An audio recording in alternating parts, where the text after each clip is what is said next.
What's up, everybody? Today we are going to be checking out a Turtles of Grayskull Man-at-Arms. And he is part of the new kind of mesh together wave of Masters of the Universe and Teenage Mutant Ninja Turtles. You've probably seen that, or you wouldn't be clicking on this video, right? So right here we got Man-at-Arms, and as far as this series goes, I haven't decided whether or not I'm getting the Turtles, but I know I want to get all of the Master of the Universe figures, so we'll just kind of have to see how that plays out. But here we got Man-at-Arms, and he will be the second we have in the set. We do have a video up of Mousejaw already, so let's dive into Man-at-Arms and see what he's all about. Alright, he's definitely looking cool. We can see some turtle-inspired stuff here on his armor. Definitely looking cool in the box. Looks like he's got his staff down there. Check out the back here. Pretty cool box art on the back. Man-at-Arms fighting the big Krang up there. And then it looks like the other characters. We've got Donatello, Leonardo, Man-at-Arms, He-Man. We do have the He-Man, and the review for him will be coming up shortly. But I have not got these two yet. Like I said, I'm still undecided.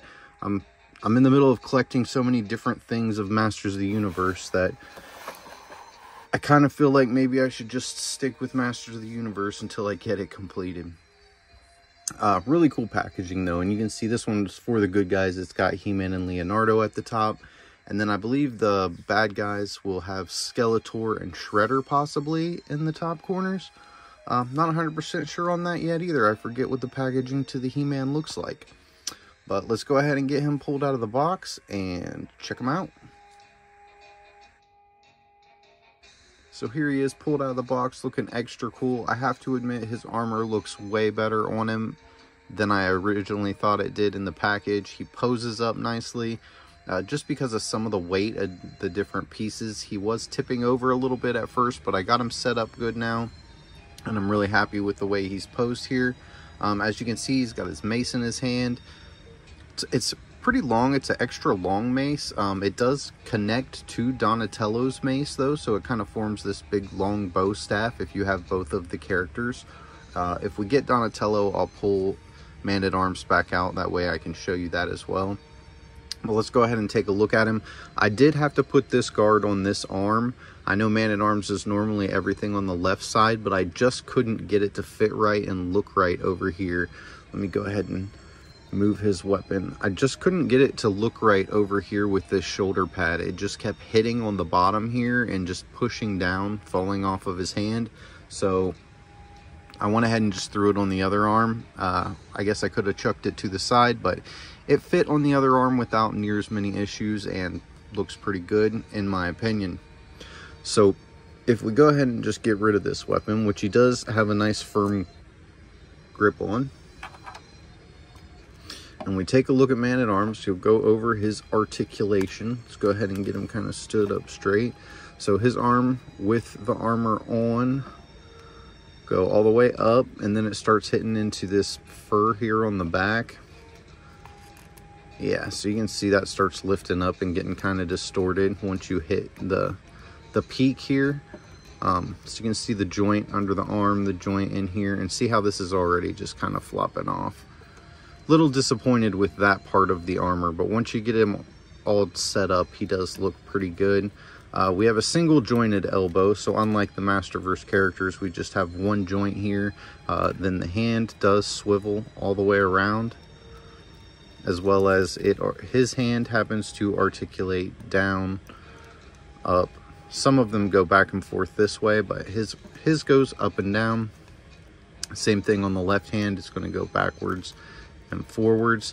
The articulation on this side is going to be pretty good. He can go up to about there with that shoulder pad on and back to about there.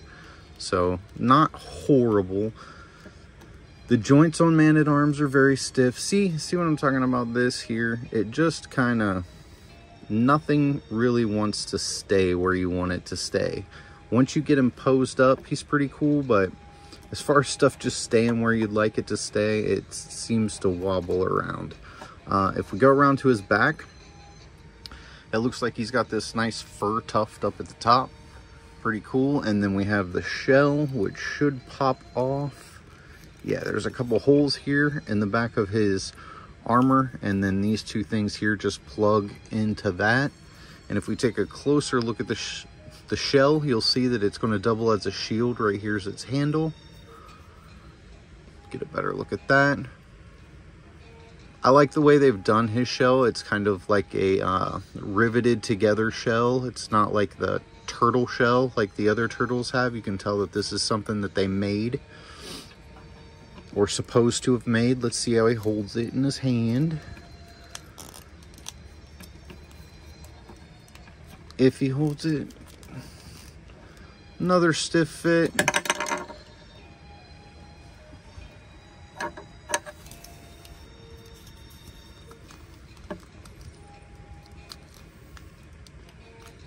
Yeah, I'm having a really hard time getting him to grab this shield. He's not really wanting to do it at all for me. See how it just will not clamp on there?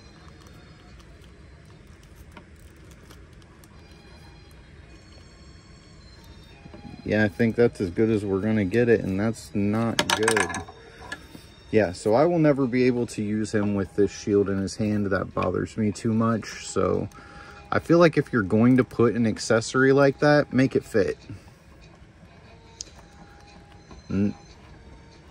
So there's my first complaint of a Turtles of Grayskull character, is the shield doesn't even fit in his hand. So the armor doesn't properly fit on his arms.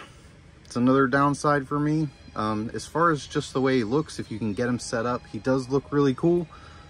But it's, if you can get past those minor little details, as far as playing with him, I feel like this armor would be totally ineffective. So let's go ahead and just pull it off. Let's pull some of it off and see what he looks like.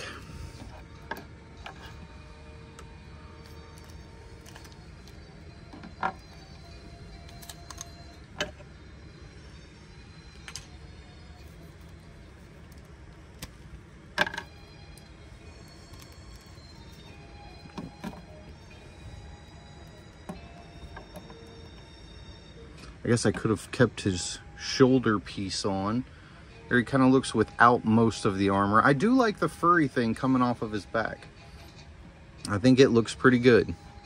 But then once you remove the shell, it looks kind of weird with these holes back here. But I suppose you don't have to remove the shell. The shell doesn't look super bad on his back. If you want to take off the armor, you're gonna undo it there. Then you do have to pull his body apart.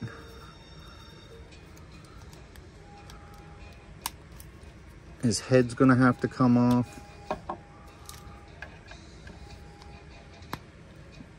Now we've got a shirtless man at arms.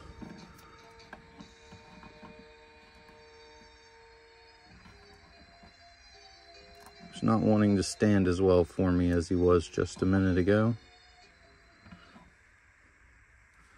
Got a little shirtless man at arms. I like the buck. I love how these look and remind me of the vintage figures. Let's go ahead and pop his head off. We'll just let him lay down, take a rest. Pop that head off, get a good close look at that. It's a nice man-at-arms face. They added some extra like samurai type stuff to the helmet here. But it's a really cool man-at-arms face. The helmet is not removable. You can see it's hooked into his head there, but I really like the face sculpt on him.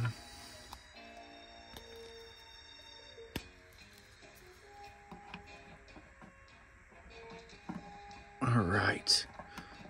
So I'm just going to quickly get his armor and accessories back on, and we'll come back up for the final thoughts. So there he is, fully dressed, and I did go ahead and put that other bracer on his left arm just so you could get a look at what it looked like if you wanted to pose him that way. As far as other things in the package, he did come with this, which is just a little instruction guide basically highlighting the parts that are removable. of his body here. So his head, his arms, looks like his boots, and then all of the armor accessories are obviously removable. We just showed you that.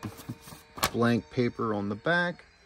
And then he did come with this really cool comic book, Turtles of Grayskull.